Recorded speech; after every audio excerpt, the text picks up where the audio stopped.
This just happened few days ago. Professor Wole Soyinka sent a message to the federal government that Nigeria is breaking informally. Now here is one of the articles from the Daily Post, and it reads, Nigeria breaking up informally. Stop taking us for a ride. Soyinka to the federal government.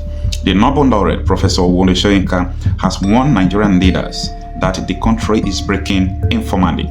Soyinka urged the government at all levels to desist from taking citizens as fools. He spoke during the Punch 50th anniversary lecture, themed Recovering the Narrative, on Thursday. Soyinka charged the government to be close to the people. According to him, it is about time leaders stop taking us for a ride so that the government can come close to the people. We don't want the nation to break. The nation is breaking informally already. Let nations die so that humanity may live. I don't like to use the word restructuring. Politicians understand the term when they are not in office, but turn to something else when they assume office. It is the same thing with reconstruction, and it is time to look into it because it is not a slogan. The time is now for Nigeria particularly to rise to the occasion. 1 in every 5 black men in the world is Nigeria. Don't let us down. Is it not the truth that in this country they took away the government of Nnamdi Azikiwe and Abubakar Tafawa Balewa in 1967? The more things change, the more they remain the same. And if that is the case, we must ask ourselves uncomfortable questions, which will give us uncomfortable answers. Many times we don't want to ask those uncomfortable questions because we know the answers and we do not want to hear the answers.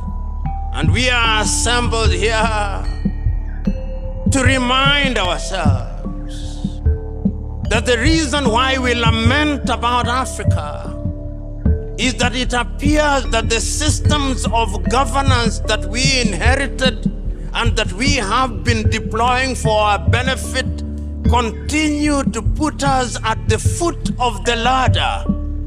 We do not complain because there have been no changes and improvement in our circumstances. In certain cases there have been. But as Uganda's Yoweri Museveni says, and I agree with him, what is the point of fighting as to who is taller than the other when you are all dwarfs? This is the space in which Africa finds herself. So that the state of California in the United States of America has a GDP bigger than all the countries of Africa combined. This is undesirable. It is undesirable that a country which is great in prospect, for example, like Nigeria, with a population of 250 million, generates less power than Costa Rica, which has a population of 5 million and generates 3 times more power than Nigeria. Is undesirable. This is what we are talking about. We are talking about countries which have GDPs which ought not to be the GDPs that they have. And we are saying that this must be because of the systems of governance that we have. I heard His Royal Majesty so very keenly, and I agree with him. What must we do? What is the nexus between good governance and development? And what is development? I remember Julius Kambarage Nyerere saying in 1966 that when they come and tell us that development are roads and airports, we agree with them. But that is not the end of development. The beginning and the end of development is human resources, Mwalimu said. Mwalimu said, and I agree with him, you can build roads and destroy roads. You can build airports and rebuild airports, but when you build human beings intergenerationally, the airports that you destroy come out of their minds. So we must also redefine what development is. We have seen countries where edifices were christened to constitute development, and they were destroyed in the twinkling of an eye.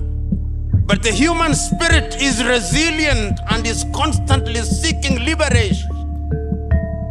The human spirit is constantly yearning for something to fulfill it.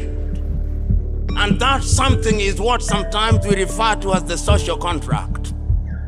That no man or no group of men who have arrogated to themselves the monopoly of knowledge and wisdom must never ever assume that they are God's gift to man, to govern and rule them as they will.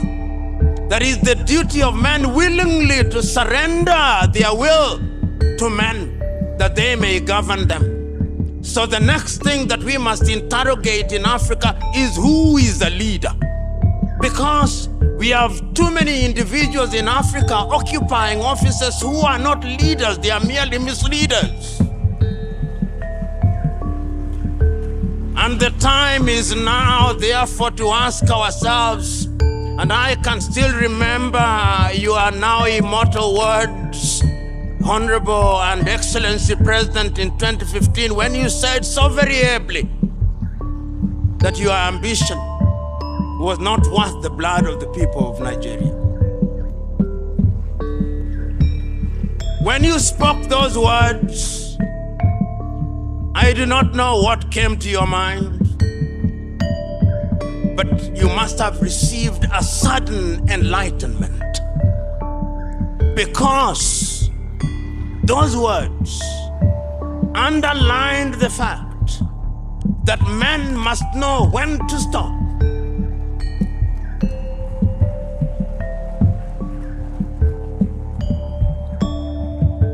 And the appropriate time, you stopped. And Nigeria was the richer because you stopped.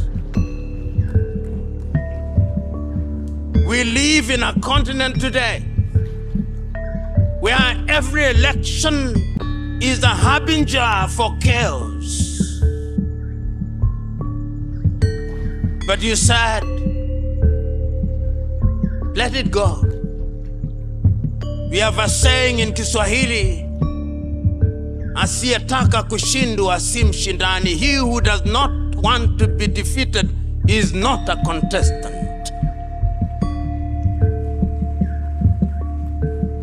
Today, when we talk about leadership, we are talking about people to recognize that it's not a cutthroat competition. Unfortunately, in Africa, leadership and the quest for it is a cutthroat competition where throats are actually cut. So we must also, in addition to define democracy and governance and leadership, ask ourselves, who is a leader? You know, many years ago as a young man, I watched a movie, which movie has stuck in my mind. It was in 1982. And I went to the theaters and I went with a notebook. And the movie was Gandhi by Sir Richard Attenborough. And at that time, Mahatma Gandhi, or Mohandas Karamchand Gandhi, had been invited back from South Africa by one of the great Indian nationalists, Professor Gokhale. And when he was invited to speak, this is what he said: I have nothing to say, but today as I see you here, the people who are assembled here are businessmen and lawyers from Delhi. You are pretending to speak to India and for India. This is not India. India is out there in the villages, in the hamlets. This is not Nigeria. Nigeria is out there in the municipalities. This is not Africa. Africa is out there in Bangui, in Nouakchott, in Khartoum where they are fighting, in Hirda, Africa is out there in Niamey. Africa is out there in Ouagadougou. Africa is out there in Bamako, in the slums of Bamako. When we speak here in English, do we reach them? When we speak in French, do we reach them?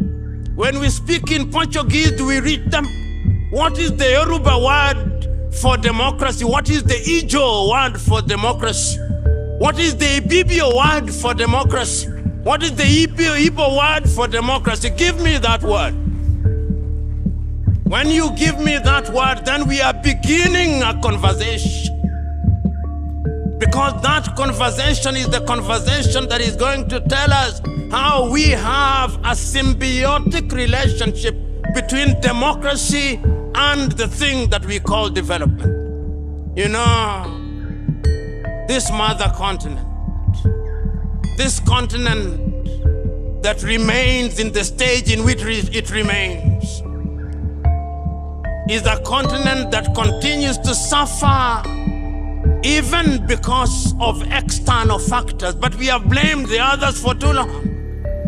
We must begin to blame ourselves. Oh, we have blamed the British, and they deserve to be blamed.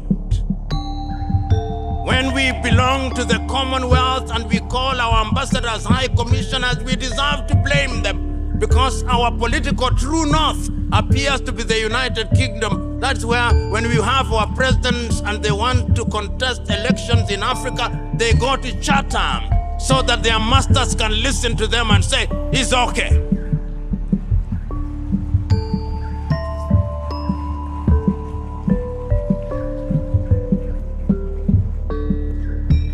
So we can blame the British, and they deserve to be blamed. We deserve to blame the French, because before you are elected into one of their countries, you've got to go to Paris, and they've got to say, c'est la vie.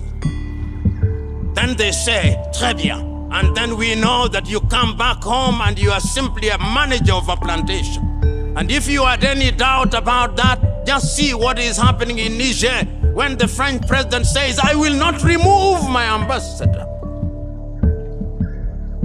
And Africa says nothing about it. And even when they say anything about it, they say it mutedly, and they sanitize their language lest they annoy Paris. And the same happens in Portugal. The same happens with the Belgians. I look forward to an Africa where things are done in the continent of Africa. And this continent of Africa has tried, and there is no shortage of individuals who have tried to link democracy and development. In our midst, we have leaders. We have the two former presidents here who served well.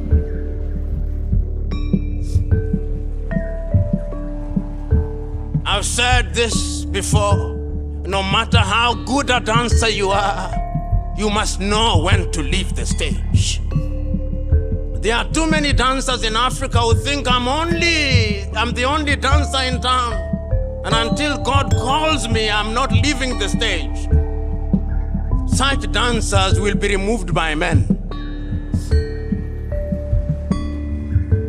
And that is how I explain the coup d'etats that are coming here. In 1964, talking about the military interventions in civilian government, this is what Kwame Nkrumah said. The military have no business interfering with civilian governments. But if civilian governments misbehave, it may become necessary for a short period to disrupt their agenda so that they can midwife a new dispensation. It is in this context that we must understand the military interventions. But remember that true democracy requires and demands the eternal vigilance of the people. Because Africa has also seen a situation where military leaders remove their uniform and adorn suits, and lo and behold, like Paul and Saul, they become civilians themselves. And therefore, it is important, even as we celebrate these military coups, to remind ourselves that they are merely midwives, and midwives are neither the father, nor the mother, nor the child. Their duty is to ensure that all the three are happy, and we, the population, must be eternally vigilant. And that is why, therefore, when we talk about democracy, we must ask ourselves, what are we doing wrong? And we must also ask the question, are coup d'etats only mounted by men and women in uniform?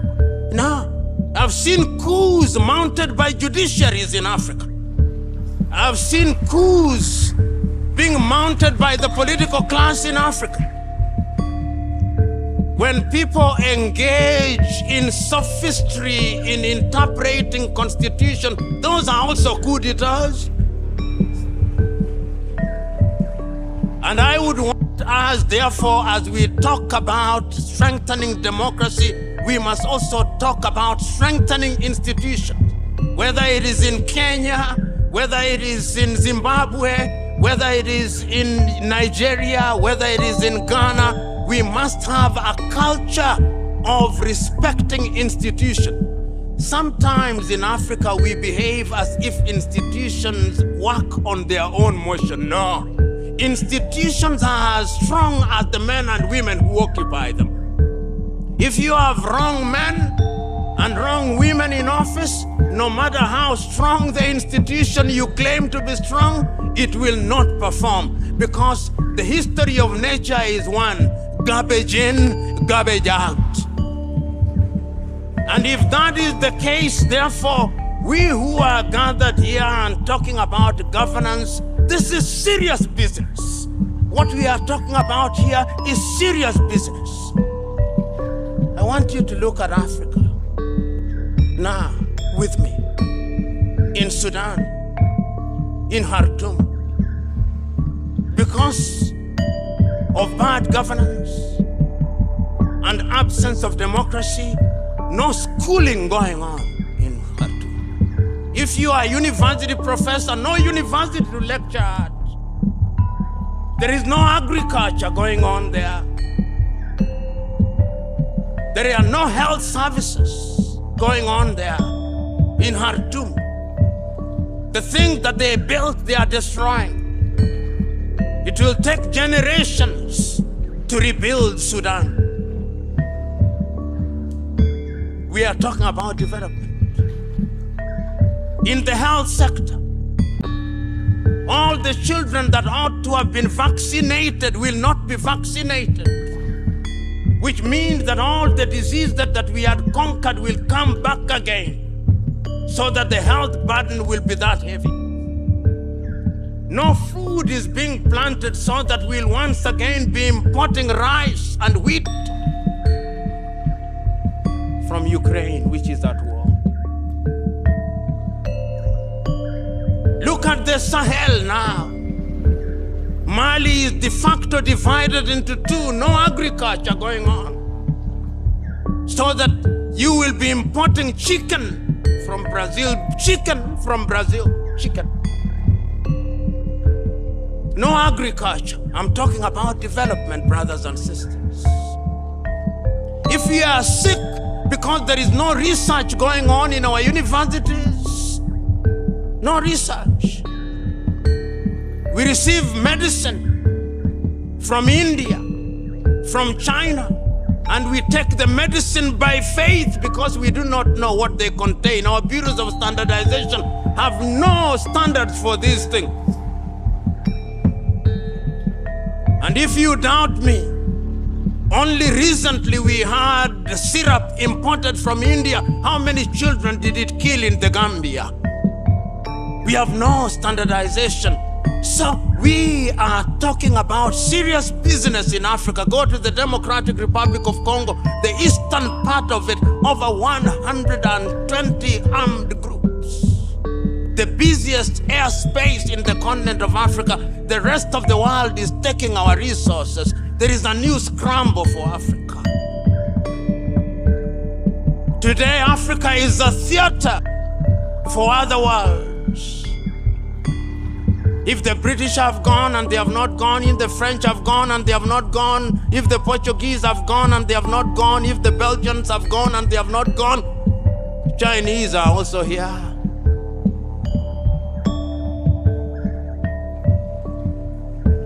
They are here. Building roads, building stadia. The Turks are here. The Qataris are here. The Russians are here.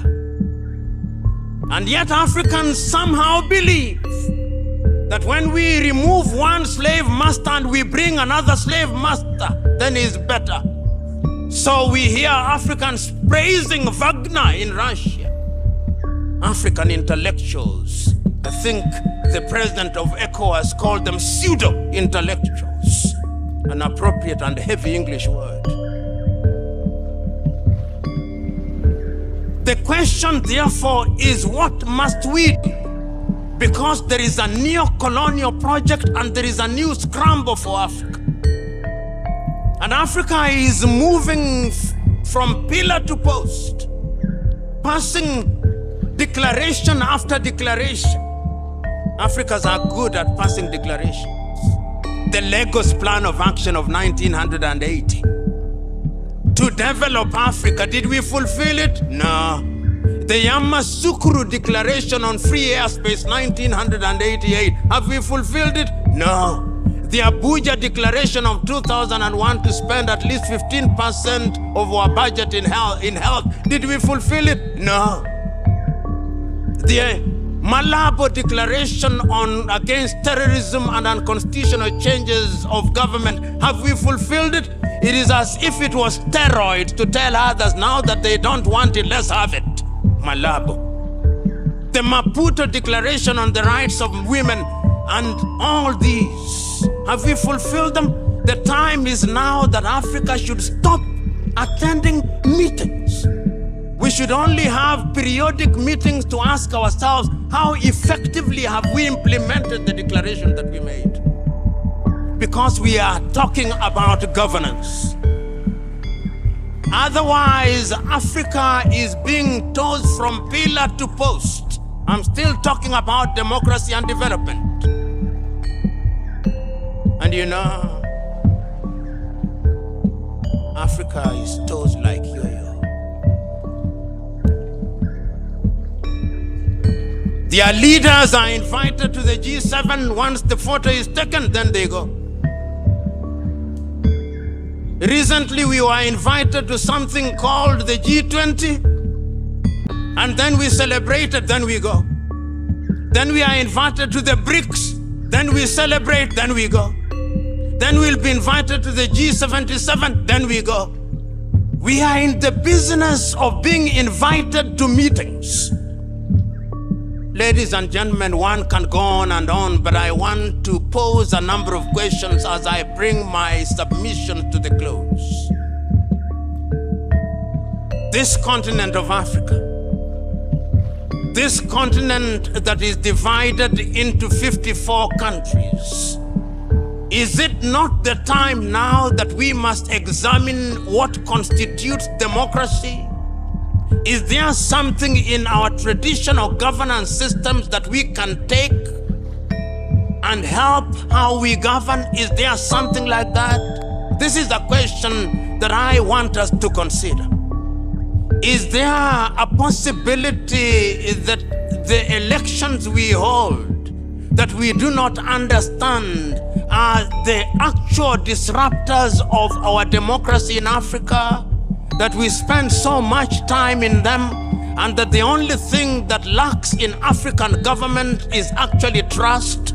Do we trust each other in Africa? I want to pose, where does Nigeria print her ballots? Is it in Nigeria? The answer is no. Does Kenya print her ballots in Kenya? No. Does Zimbabwe print her ballots in Zimbabwe? No. This is part of the problem. Trust. The third thing that we ask ourselves, do we prepare our leaders or young people to take over leadership in an environment that is understood by the population, or we think that leadership is something that is God-given to us and must never surrender. The question is, can we learn from others? Can we learn from others and implement creatively? The fourth thing that we must ask ourselves, what can we do to create an environment where our resources are deployed in a manner that is understood by the society? These are the questions that I think ought to be alive in our minds. And I want to conclude with this. In 1997, the 6th day of March, the president of Tanzania, Mwalimu Kambarage Nyerere, was invited as a guest of honor on the occasion of the 40th anniversary of Ghana's independence, and this is what he said. He said, several years ago, Kwame Nkrumah told us to unite. We refused to unite. We did not want unity because we thought that unity would solve all our problems. No. But we knew that if we are united, then the world will begin to respect us. Because the world does not recognize our Tanzanianness or Ghanaianness or Nigerianness. The world only sees us as Africans. And the day we begin to make serious contributions in agriculture, in the science, in the arts, and in all other spheres of development, that is the day that the world will stop and begin to respect us. I commend to you, ladies and gentlemen, that we give meaning to those words of Kambarage Nyerere. He went on, that our generation had a divine duty to liberate the continent of Africa from the yoke of colonialism. In the process of doing so, we made many mistakes, but who among us is without error? You, the generation that now exists today, it is your duty to lift Africa from another pedestal. And you can only lift the continent by doing certain things that are required of you. It will be tiring, it will be painful, but of all the sins that we have committed, there is one mistake that we must never commit, the mistake of giving up. I'm urging you today, we must never give up. And I see Africa today, we have tried many things, Africa Agenda 2063, Africa Continental Free Trade Area. All these are efforts that are being made, and they can only happen in an environment where there is peace and tranquility. We promised ourselves that we would silence the guns in the year 2020. The guns are louder now. So as we are committing ourselves to this reality, I'm submitting to us that the continent of Africa has the ability. We have the human resource, which is the greatest of all resources. We have the natural resources, which can be harnessed through natural resources. We have men and women who can govern us. We have young men and women who are impatient. And if we are not very careful, this continent, which is great in prospect, will not realize our potential. The time is now. The time, therefore, is now. You leaders who are here, when you are seeking office, seek office that you may be servant leaders. The time is now. Those young men who are here who allow themselves to be used as cannon fodder by individuals who seek public office on the basis of ill-gotten wealth, the time is now to reject their money. The time is now for Africans, wherever they are, to remember that development will never come unless we have good governance. The time is now that African institutions must not receive instructions from institutions outside of the continent. The time is now that we Africans must exercise the ghost of low self-esteem. The time is now that we Africans must not think that we are only good when we receive a seal of approval from heads of states of other countries. The time is now for Nigeria particularly to rise to the occasion. 1 in every 5 black men in the world is Nigeria. Don't let us down. Rise up and lead the continent. God bless you.